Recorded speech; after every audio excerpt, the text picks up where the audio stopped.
Talking Tuesday के आज के इस कार्यक्रम में हम बात करने जा रहे हैं 1970 के दशक के यानी कि 1976 के बैच के एक बहुत ही ग्रेट हमारे लेजेंड सीनियर डॉक्टर दुष्यंत त्यागी से। त्यागी बॉस को, जिनको हम त्यागी बॉस कहा करते थे अपने टाइम में, और इनकी दो खासियत थी कि एक तो इनसे हम दहशत बहुत खाते थे और दूसरा हम इन्हें प्यार बहुत करते थे। इसी तरह इन्होंने कभी इन्होंने घुड़की देकर ही काम चलाया, कभी हमारी जो हुआ करती है रैगिंग वो कभी नहीं की, लेकिन इनके बोलने से ही हमारा सारा काम हो जाता था। तो त्यागी बॉस जो है हमारे कल्चरल कमेटी के सेक्रेटरी भी रहे। अरे वाह। और हमें अपने साथ लेकर जाने कहाँ कहाँ हिंदुस्तान में, और जो क्रिकेट और स्पोर्ट्स में खुद नहीं खेलते थे लेकिन बाउंड्री के बाहर से इनका पूरा इन्वॉल्वमेंट रहा करता। तो आज हम उनसे बात करेंगे और हमारे संयोजक हैं हमेशा की तरह नितिन ई ब्लास्ट भट्ट। तो आइए मुलाकात करते हैं डॉक्टर दुष्यंत त्यागी से। बॉस नमस्कार। Welcome boss. नमस्कार दीदी। Thank you. कैसे हैं आप लोग? एकदम बिंदास boss. Good to see you. आप तो पहले जैसे ही हैं, हम लोग हो गए मोटे और कोई पतला हो गया, लेकिन आप ऐसे ही हैं। Good to see you again. मैं पहले तो दीदी जो तुम्हारा इंट्रोडक्शन है उसमें मजा आ गया। तुम मेरे को इंट्रोड्यूस कर रहे हो कि इनसे हम दहशत बहुत खाते थे लेकिन इनसे प्यार बहुत करते थे। तो दोनों में से कौन सी चीज सही है? बॉस आज भी वही है, आज भी अरे बाप उतनी रे। पड़ती।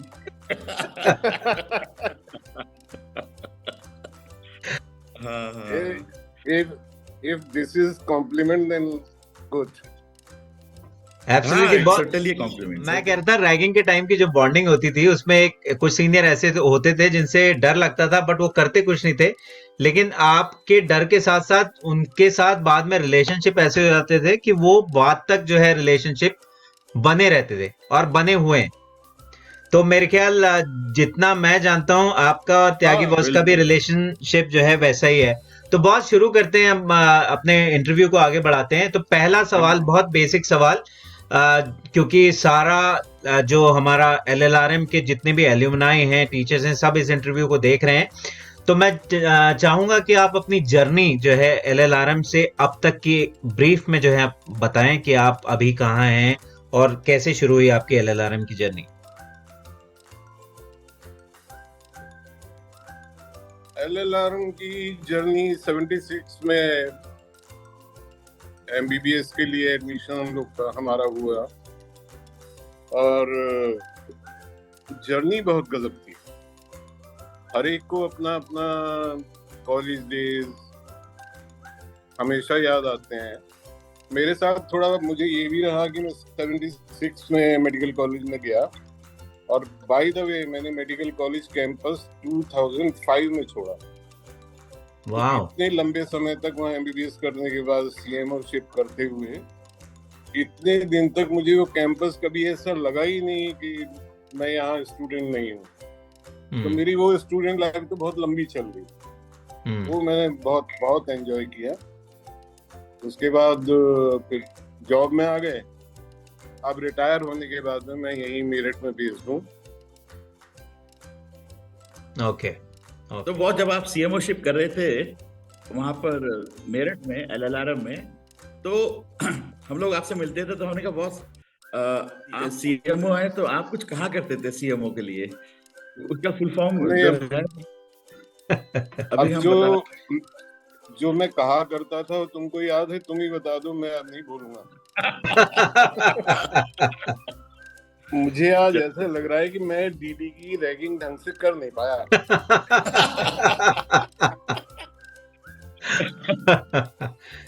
अच्छा, रैगिंग के जिक्र आने पे मुझे कुछ याद आया।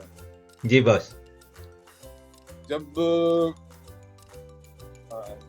जब हम लोगों का एडमिशन हुआ 76 में, तो मैं डे स्कॉलर था। तो हम लोग सिटी बस से जाया करते थे। तो सिटी बस में सीनियर्स चढ़ा करते थे यूनिवर्सिटी के पास से। स्पेशली एक सीनियर थे डॉक्टर बीबी सरदाना साहब जी। वो जब चढ़ते थे और वो रैगिंग के लिए सारे लड़कों को लड़कियों को देखते थे तो मेरे बैच के जो लड़के आगे बैठे होते थे वो तुरंत बोलते थे, सर दुष्यंत त्यागी पीछे है, दुष्यंत त्यागी पीछे है। तो पूरे बस की रैगिंग बच जाती थी, मेरी रैगिंग बड़ा कष्ट दिया। और डीडी, तुम्हें यकीन नहीं होगा कि मैं मेडिकल कॉलेज में आने से पहले गाली नहीं देता था, मुझे नहीं पता था गाली कैसी होती है। अच्छा। और उसके बाद जो शुरू हुई है वो अब लेकिन तक बॉस नहीं। आपने तो बाद में भी कभी गाली नहीं दी।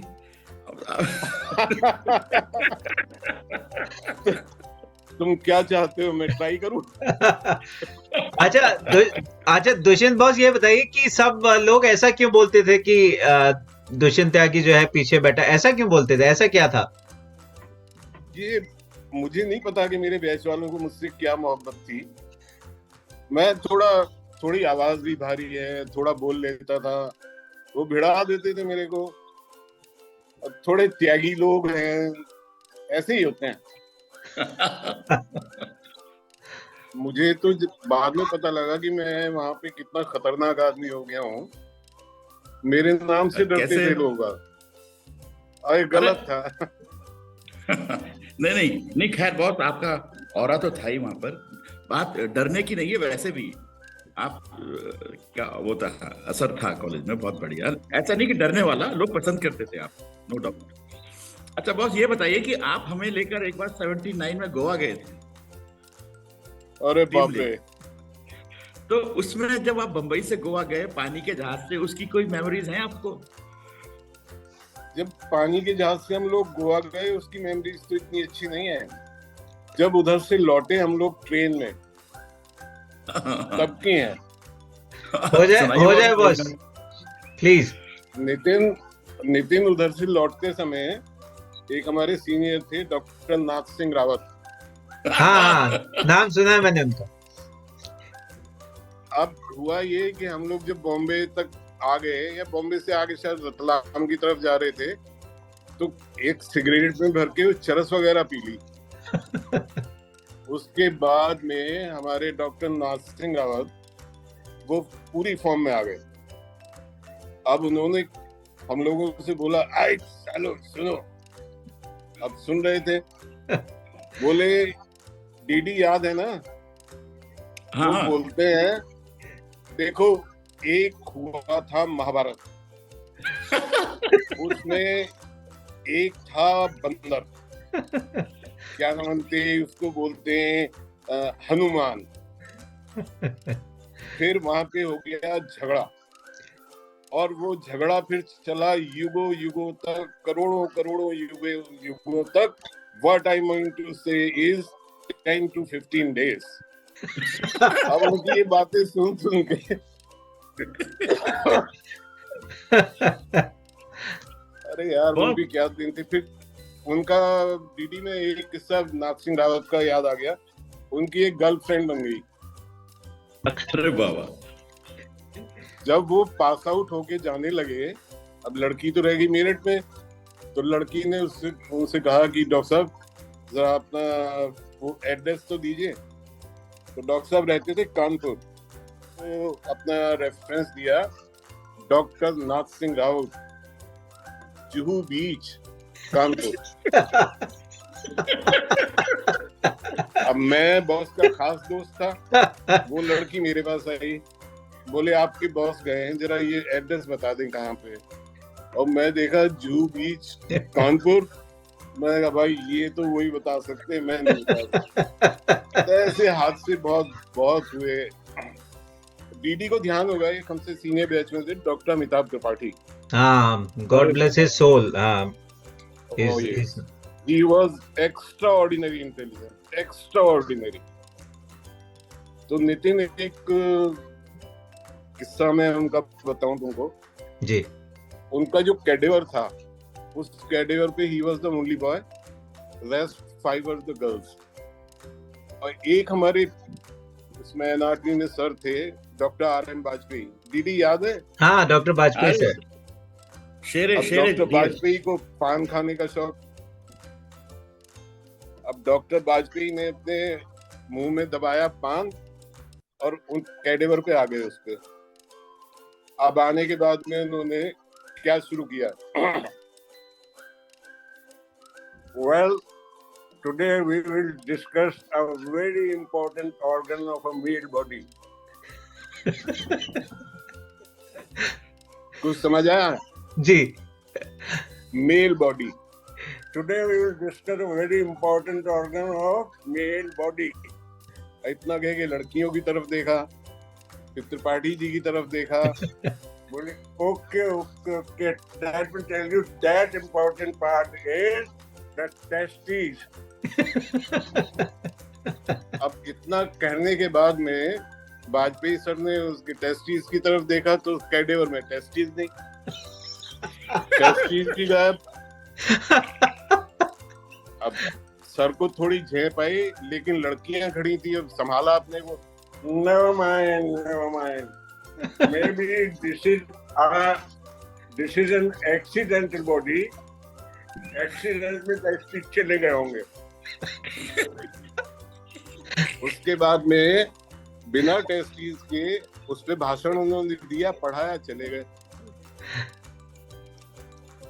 अब डिसेक्शन हॉल से बाहर जाके ना, डॉक्टर उल्ला का कमरा था, उसके भी बाहर जाके जहाँ चेंजिंग रूम था, वहां से वो अचानक अंदर घुसे और दरवाजे में बड़ा कस के लात मारा।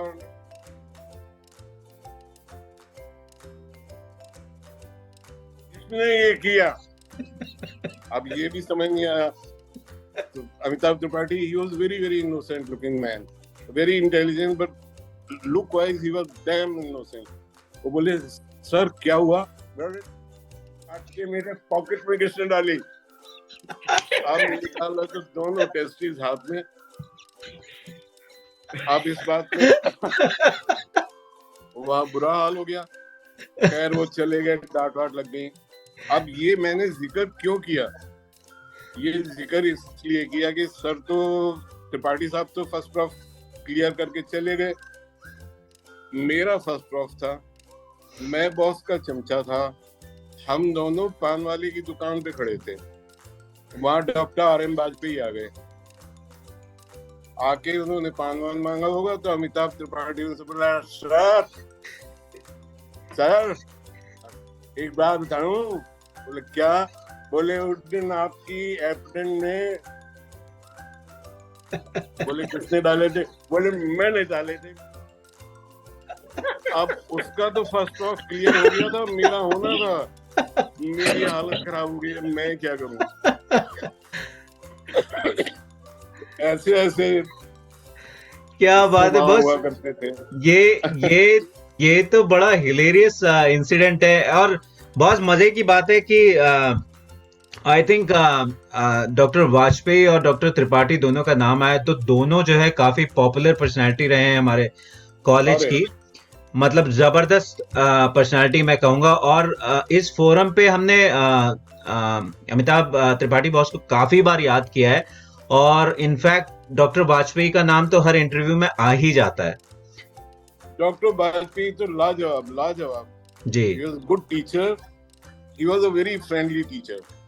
आखिर तक भी उनके साथ ही रहे हम लोग जी। तो उस समय तो ऐसा बड़े अच्छे अच्छे किस्से हुआ करते थे। क्या बात है बॉस। कुछ खजाने में कोई और किस्सा हो तो बॉस शेयर कीजिए। एक मैं अपने बारे में बताता हूँ। मैं ना बचपन से ही थोड़ा अजीब टाइप हूँ। मुझे सब लोग जैसे चलते हैं ना सीधे सीधे, वो सीधे नहीं चला जाता, कुछ उलट पुलट चाहिए। तो हम लोग को जो 76 बैच में हम लोग की रैगिंग वगैरह हो रही थी, तो सीनियर्स को एक ही चीज चाहिए, लड़कों को बुलाएंगे, अभी ये बताओ तुम्हारे बैच की ब्यूटी लिस्ट क्या है। अब हम लोग की क्लास में भी पूछा, सब लोगों ने अपनी अपनी ब्यूटी लिस्ट दी होगी। मैं सोचा अगर मैंने इनको यही बता दिया तो फिर फायदा क्या हुआ। तो मेरे बैच में एक लड़की है, वो she is very intelligent, very very lively, हरफन मौला है। बस उसमें एक ही कमी है, उसका कद बहुत छोटा है। तो जब मेरे से पूछा उन्होंने, सीनियर्स ने, अबे कौन है तुम्हारी ब्यूटी लिस्ट, मैंने नाम ले दिया उसका। मैंने सर वो है। तो वो मुझसे बोले कि बे तेरे बैच के हर एक ने तो ये नाम बताए वो नाम बताए। मैं इनोसेंटली उनसे बोला, मैंने कहा सर मेरे को तो वही अच्छी लगी। दूसरे या तीसरे दिन जाके वो लड़की देख ली। उसके बाद में आके जो मेरी धुलाई हुई है, मैंने कहा यार ये तो अपने अपने देखने का आया है, मैं क्या बताऊं। ओके बॉस, दुष्यंत बॉस, जी आपसे हम सवाल पूछेंगे दादाबाद, और आपके दिमाग में जो आए आप वो बताना, ठीक है? भाषा का ध्यान रखना। जी बॉस। नहीं मैं beep beep beep beep beep. Okay okay boss. Begum bridge. अरे वाह क्या बात है यार, ऐसा तो लास वेगास भी नहीं है। Girls hostel. Not interested. ठोकू। पास। LT1। कोई खास नहीं यार। ओके। डल्लू। Real 7 star. गुड। क्या बात। बकरी। हिलेरियस। ओके। कमंडल को फांसी। चोपड़ा। ओके। चलो अब नितिन तुम पूछो। हाँ हाँ, LLRM। जन्नत। 76 बैच। मतलब न भूतो न भविष्यति। ओके। क्या बात है, क्या बात। Boys hostel. शानदार शानदार। क्या बात है। Professional exam.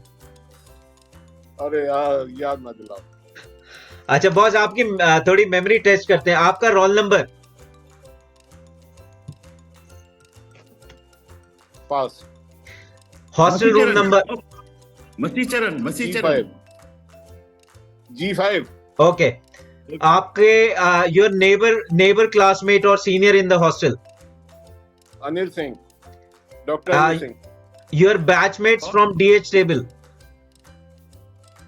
Suresh Chandra, Girish Agarwal, me and बाकी लड़कियां। Okay. BLT in your time. Nishi Agarwal, Kanchan सेठी।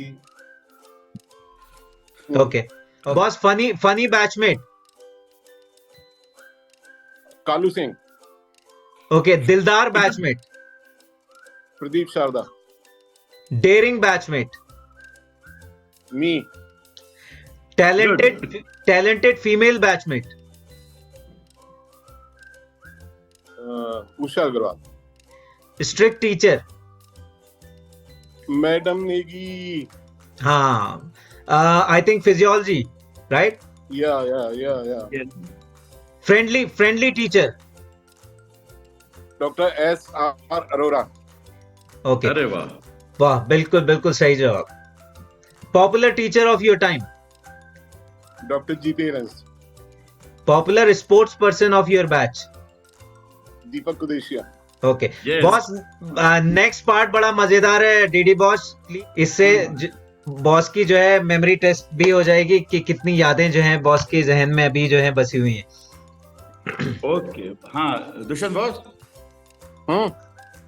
चलो अब आपसे हम पूछ रहे हैं, speak as many as juniors, batchmate, seniors from your era in 30 seconds। Batchmate के अरुण वसीम, जसवीर सिंह मलिक, प्रदीप शारदा, कालू सिंह, KP सिंह, प्रदीप मलिक, दीपक सेठ, रवि महाजन, हरवंश चोपड़ा, देश दीपक, राहुल मित्तल। बहुत बढ़िया, बहुत बढ़िया। क्या बात है बॉस। इतने बहुत हैं यार। हाँ बहुत है। अब टीचर्स के नाम, बॉस टीचर्स के नाम बताइए फटाफट, जितने याद आए।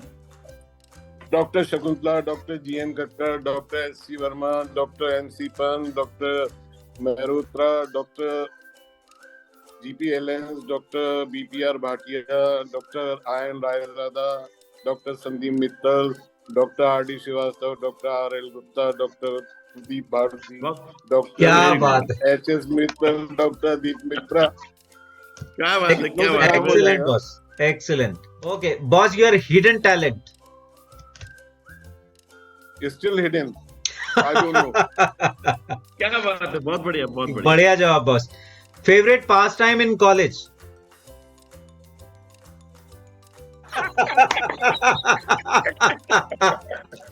क्या बात है बॉस, क्या बात है। Favourite hang out place of your time? Anywhere with my friends, maybe juniors or seniors, anywhere, all medicos. क्या बात है बॉस।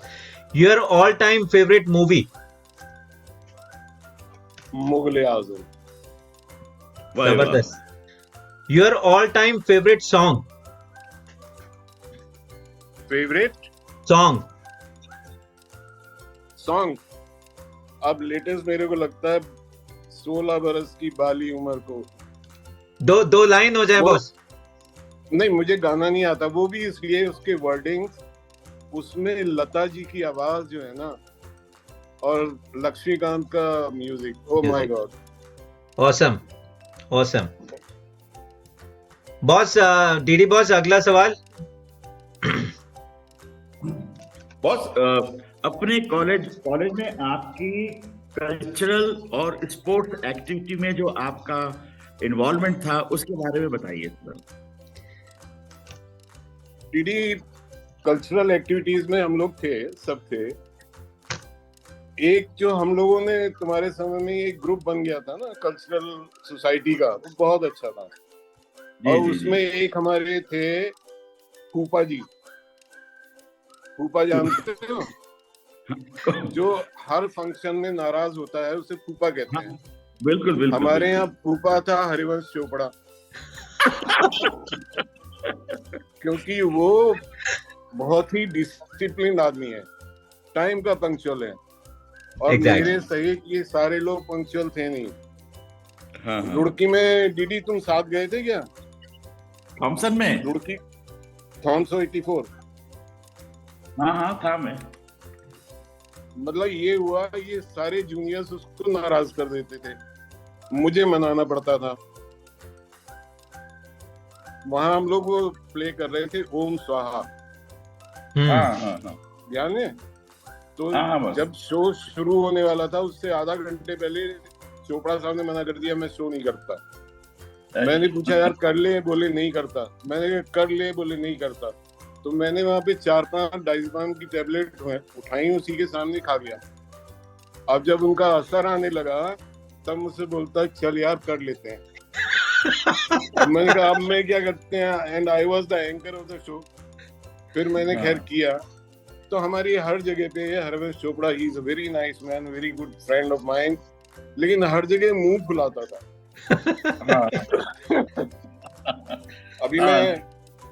अभी मैं सुन रहा था कि रवि महाजन साहब बता रहे थे, उन्होंने बिट्स पिलानी के बारे में बताया।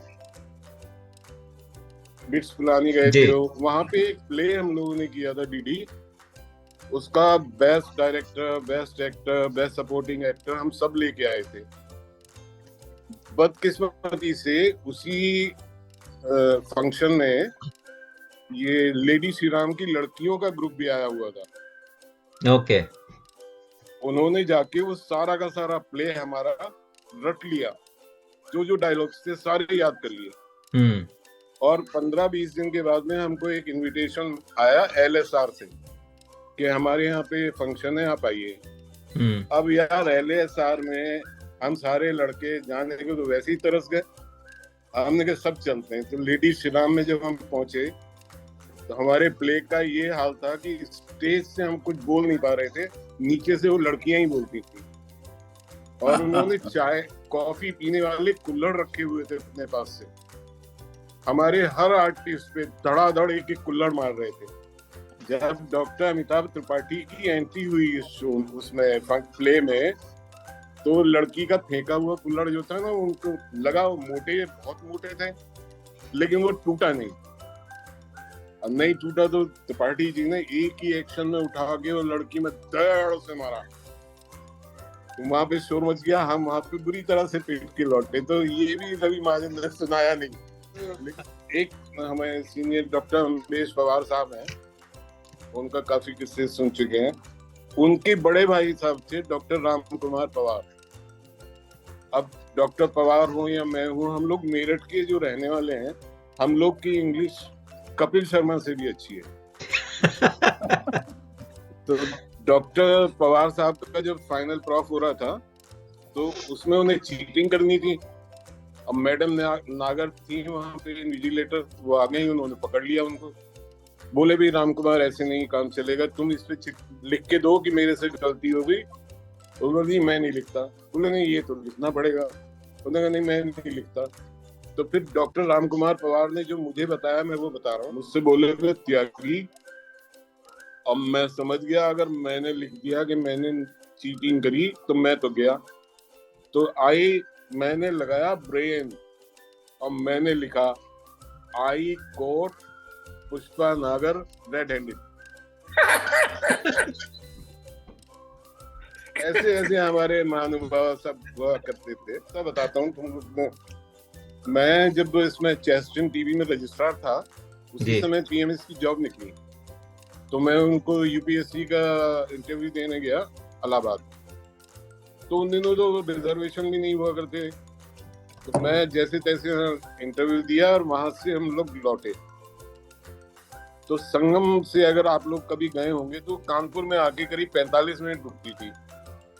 तो वहां पे आके रुकी, मैंने देखा तो मेरे नीचे बर्थ पे एक बुढ़ा बैठा था। मैं बोला ताऊ? बोला हाँ। मगर तू मेरठ जाएगा? बोले मैं तो जाऊंगा, तू भी जाएगा? मैंने हाँ मैं जाऊंगा। बोले फिर? मगर जरा टैची दे। बोले क्यों? मगर पानी पीऊं। मैं कूद के प्लेटफॉर्म पे और ओवर ब्रिज से बाहर निकल के पहुंचा, एक क्वार्टर लिया, वापस आ गया। और वापस आके मैंने ट्रेन के बाहर ही खड़ा होके आराम से निपटा दिया। अब जब वो अंदर चला गया तो थोड़ा सुरूर तो आ ही गया। मैं अपने कोच में आ गया। ताऊ मुझसे बोला अरे हो गया? मैं कहा हाँ जी हो गया। इतने में नितिन वहां क्या हुआ, प्लेटफॉर्म पे हो हल्ला मचने लगा बहुत ज्यादा। तो मैंने भी उतर के देखा, तो देखा मेरठ के जितने यात्री लोग थे वो सब इस प्लेटफॉर्म पे आ गए और बोले हाय हाय वो करते हुए। मैंने पूछा किसी से भी क्या हुआ? बोले सब आगे डिरेलमेंट हो गया है तो ट्रेन इधर से नहीं जाएगी। बोले फिर ट्रेन किधर से जाएगी? बोले ट्रेन मुरादाबाद से। लेकिन मेरठ का आदमी इस बात को समझ कैसे ले? उसने कहा ना डिरेलमेंट हो या कुछ हो, जाएगी इधर से। ईटी आए, उन्होंने देखा, बोले अच्छा जी चलो इधर से ही चलते हैं। अब नितिन मैं थोड़ा असर आ गया मेरे को, मैं अपनी बर्थ पे जाके लेट गया। ट्रेन ने हल्का हल्का चलना शुरू किया, ठंडी ठंडी हवा, मेरे को नींद आ गई, मैं आराम से सो गया। सुबह 4 बजे के आसपास मेरी जब आँख खुली तो मैंने नीचे वाले से पूछा मगर भाई हापुड़ आ गया क्या? तो नीचे वाले ने मुझे इतना घूर के देखा, मुझे समझ नहीं आया क्यों क्या हो गया। मैं ऊपर से नीचे उतरा, मैंने उससे पूछा मगर भाई तुझसे मैं यही तो पूछ रहा हूँ हापुड़ आ गया कि नहीं, तू तो ऐसे घूर के देख रहा है। बोला जी हापुड़ आ गया। ये ट्रेन चली कहाँ है? मैंने कहा मतलब? बोले ट्रेन तो डिरेलमेंट के चक्कर में कंचौसी एक जगह है वहां पे खड़ी है सारी रात से। अब बोले साहब पूरा कंपार्टमेंट दुखी है, आप अकेले खर्राटे मार के सो रहे हो। अब मैं उनको क्या बताता यार। तो मैंने सर की वजह से उसी समय कोच चेंज किया और दूसरे कोच में गया। वहाँ डॉक्टर बीपीआर भाटिया का बेटा संजीव भाटिया वो भी उस ट्रेन में था। तो वो जर्नी तो मेरे को हमेशा हमेशा याद रहेगी।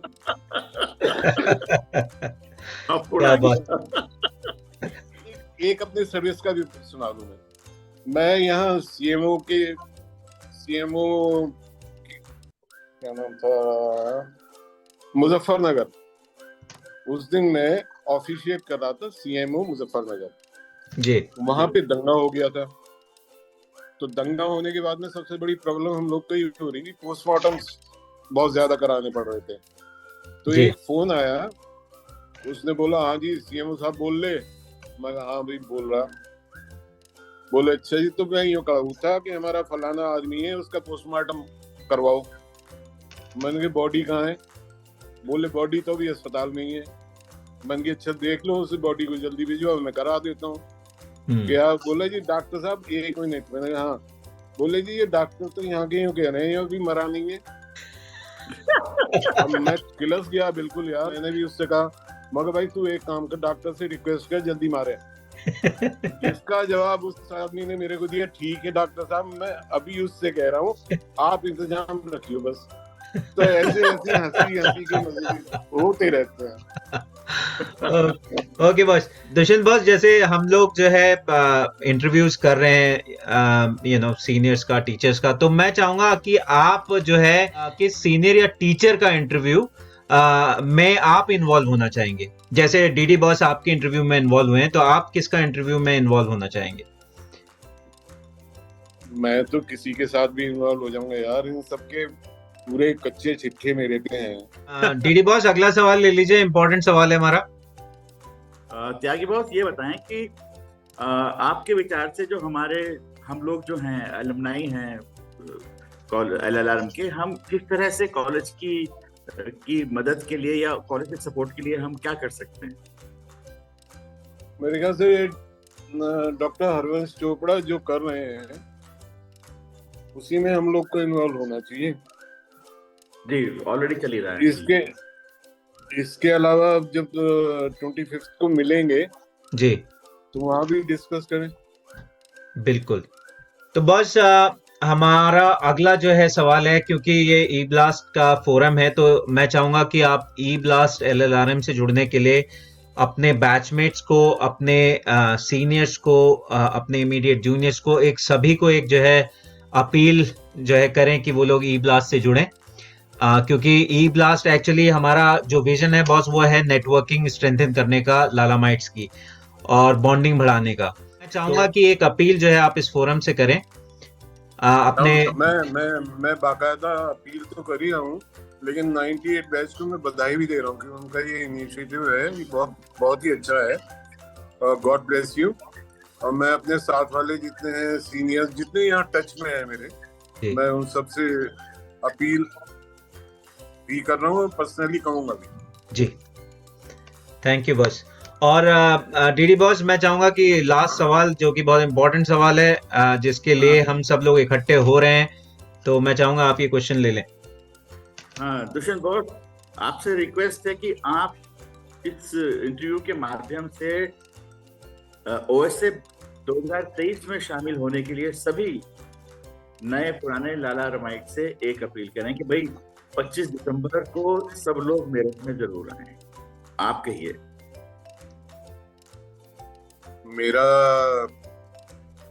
मेरा सभी से निवेदन है, यथासंभव हर एक लालारमाइट्स जितने भी हैं उन सबको वहां पे होना ही चाहिए। वो किसी की मजबूरी है बात अलग है, वरना वहां पे आना ही चाहिए उनको। और इस बार तो वैसे कॉलेज लॉन्च में है, तो मेरे ख्याल से मैक्सिमम लोग बाग आएंगे। बिल्कुल बस। मैं तो आ रहा हूँ, क्या आप लोग भी आ रहे हैं? नहीं बहुत ऐसे बोलो कि मैं तो आ रहा हूँ, तुम्हारी आने की जरूरत है कि नहीं, ये बताओ। मैं जो है पूरी ई ब्लास्ट टीम की तरफ से आप दोनों का फिर से जो है धन्यवाद करता हूं कि आप हमारे फोरम पे आए, और पूरे 98 बैच की तरफ से बहुत बहुत धन्यवाद। और डीडी बॉस, आपका स्पेशली धन्यवाद, क्योंकि आप का सपोर्ट जो है सराहनीय है एकदम। तो उम्मीद करते हैं हम फिर मिलेंगे आपसे अगले ई ब्लास्ट इंटरव्यू में। और त्यागी बॉस, आपको लेके हम एक किसी सीनियर का इंटरव्यू करेंगे दोबारा से। God bless. ओके बहुत नमस्कार, बाय बाय।